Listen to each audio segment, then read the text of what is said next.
보시면은 해안가 주변에 굉장히 많은 비가 내렸고 또 피해가 우려가 됐는데 이게 지금 만조가 겹치다 보니까 태풍이 이 강한 바람을 불면서 해일까지 위험한 상황이 된 거잖아요. 백승우 기자, 지금 현재 만조에 대한 피해 뭐 이런 건 없나요?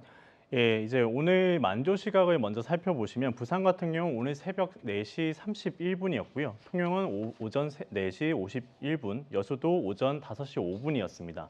사실상 이제 태풍이 이제 흰남노가 이제 우리나라로 상륙을 했을 때 시간과 거의 겹치고 있다고 보셔도 될 것 같고, 만조 시각이 이때다라고 해서 다른 시간대는 암시는 할 수 있다가 아니라 이 만조 시각과 함께 해수면 상승으로 인해서 태풍이 또 강한 바람이 불지 않습니까? 그러다 보니까 많은 방금 말씀하신 것처럼 해일이나 여러 가지 피해가 있을 수 있다가 가장 큰 부분이라 볼 수 있을 것 같습니다.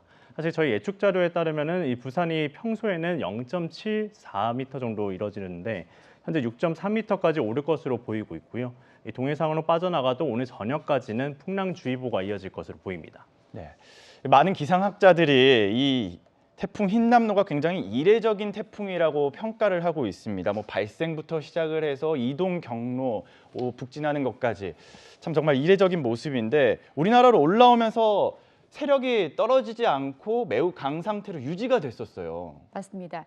어디서 만들어졌냐부터 굉장히 이례적인 상황이었습니다. 네. 보통 태풍은 태생 자체가 뜨거운 바다의 열기와 에너지를 머금고 자라납니다. 그래서 이 남북이 적도 부근에 5도에서 15도 부근에서 만들어져서 이제 북상을 하게 되는데 이번 태풍의 경우에는 굉장히 이례적으로 일본 남쪽 해상, 그러니까 북위 20도 선에서 만들어졌습니다. 그래서 북진하는 것보다 서서히 이제 서진하는 형태에서 굉장히 그 주변의 해수면의 온도가 평년보다 굉장히 높은 상태를 유지했다라는 점도 두 번째 이례적인 상황이고요.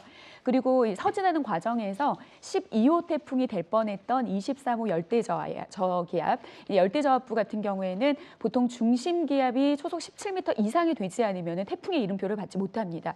이 태풍까지 만들어지지 못했던 그 태풍과 합쳐지면서 대만 부근에서 세력을 좀 더 강하게 확장을 했고요.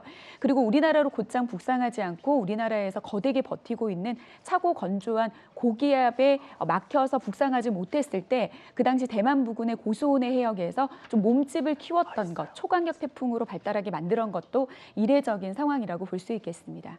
네.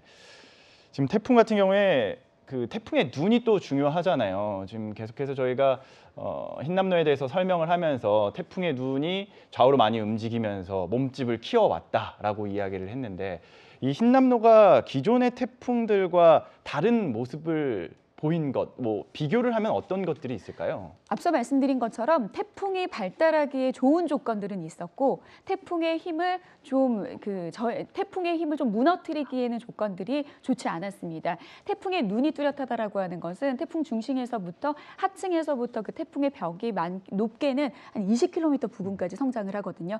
그렇게 되면 이 태풍의 구조를 무너뜨리기 위해서는 굉장히 막강한 상하간의 연직 바람이 불어야 됩니다. 그런데 태풍의 구조를 무너뜨릴 만한 한반도 주변에 연직의 강한 바람이 없었던 것이 태풍의 구조를 무너뜨리지 못하고 강한 세력을 유지한 채 지금 육상에 닿게 되면 보통 바다 에너지를 받지 못하기 때문에 어느 정도는 약화가 되거든요. 네. 그리고 또 중위도권에 접근을 하다 보면은 이 저위도에 위치한 해수보다는 바다 온도가 이 수심 같은 경우 높은 그 해수층, 심해층이 그렇게 높은 그 열기를 갖고 있지 않거든요. 그래서 자연스럽게 약해져야 되는데 약해지지 않고 강한 세력을 유지한 것도 어떻게 보면은 견고한 그 구조가 갖춰져 있는 그 태풍의 막강한 힘이지 않았을까 생각이 듭니다. 네, 이렇게 이례적이고 또 위력이 센 태풍이다 보니까 지금 자막으로도 피해 상황들이 계속해서 나가고 있는데요. 뭐 제주도 같은 경우에는 농작물 피해부터 정전 사고 이런 것들이 계속 속속들이 접수가 되고 있는 것 같습니다. 백승우 기자, 또 다른 뭐 피해 상황 들어온 거 있을까요?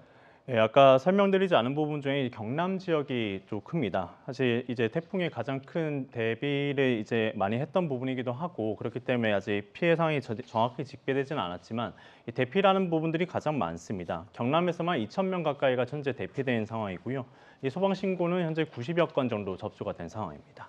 이 부산에서는 180여 명 정도, 전남에서도 140여 명 정도가 대피를 하고 있는 상황이라 볼 수 있겠습니다. 이뿐만 아니라 충북 제천에서도 산사태로 인해서 왕복 2차선 도로가 현재 막혀 있다는 소식이 들어왔습니다. 이에 따라서 현재 통행 재개를 위해서 지자체에서 힘을 쓰고 있는 상황입니다. 또 이제 휴교령도 좀 잇따르고 있습니다. 이 서울도 오늘 유치원과 초등학교 등 일부 모두 휴교나 원격 수업에 들어갔고 그 외에 제주나 부산, 울산 부분도 대부분 원격이나 단축 수업을 하도록 권고하거나 그렇게 이미 조치가 이뤄진 상황입니다. 네.